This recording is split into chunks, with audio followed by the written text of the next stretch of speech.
Inspektorati për përdorimin e gjuhëve vazhdon të jetë temë kryesore në opinion, ndërsa kësaj here jo se inspektorët nuk kanë marrë rrogë për gjysmë viti, por është komentuar mosflasja e drejtorit të tyre Arsim Idrizi në gjuhën maqedonase. Prononcimi para mediumeve i drejtorit të vetëm në gjuhën shqipe, duke mos folur edhe në gjuhën maqedonase, i ka penguar më së shumti zëvendës kryeministit edhe njëherësh edhe ministri për marrëdhënie ndërmjet bashkësive, Ivan Stojković, i cili në një emision televiziv në Kanal 5 u shpreh i bindur se të martën në mbledhjen e radhës të qeverisë, Arsim Idrizi do të shkarkohet 99%.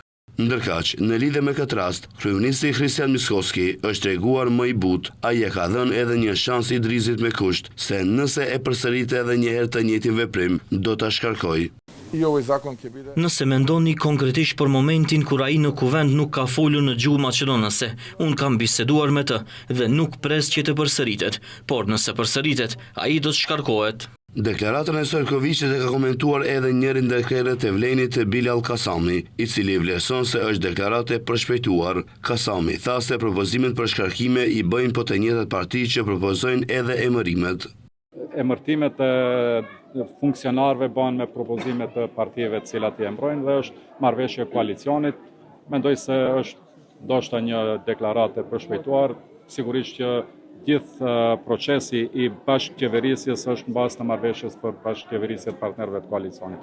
Nuk besoj se ka një marrëveshje për, do kisha thënë, përfshirje në emërtimet dhe shkarkimet e funksionarëve të partive. Ne gjithmonë ka keq kuptime mes mendoj partnerëve të koalicionit, po besoj se do të kalohet. E kur jemi të gjuha, drejtori i Inspektoratit për përdorimin e gjuhëve, Arsim Idrizi, ka reaguar me një postim simbolik në rrjetet sociale, duke cituar vargje nga poezia e Naim Frasherit, Gjuha jon. Gjuha jon sa e mirë, sa e ëmbël, sa e gjerë, sa e lehtë, sa e lirë, sa e bukur, sa e vlerë. Reagime nuk kanë munguar as nga partia opozitare shqiptare BDI, nga partia Ahmetit në një komunikat për media, shprehin shqetësim të thellë ndaj zhvillimeve të fundit, me të cilat qeveria, sipas tyre, përmes një sërhapash institucional, po e largon në mënyrë sistematike gjuhën shqipe nga sfera publike. Skandali u thellua nga vetë ministri për marrëdhënie ndërmjet bashkësive Stojković, i cili deklaroi se do të shkarkojë drejtorin e inspektoratit, jo për mos funksionim, por për t'ia treguar vendin inspektoratit.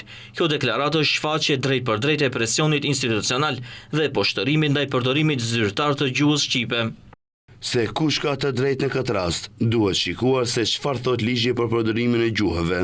Kujtojmë se sipas ligjit për përdorimin e gjuhëve të vitit 2019 në Maqedoninë e Veriut, funksionarët shqiptar kanë të drejtë të përdorin gjuhën shqipe, përfshirë paraqitjet para mediave.